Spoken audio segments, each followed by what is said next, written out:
Hello everyone, today we talk about how to fix the app of HBallPol. We go to settings,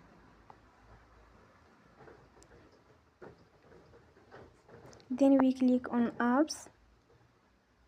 After that we search the app HBallPol and we click.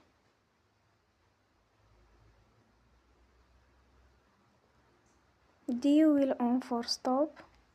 After that we go to storage, then we click on cache.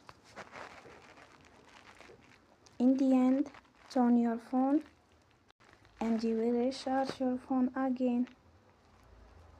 Don't forget to support us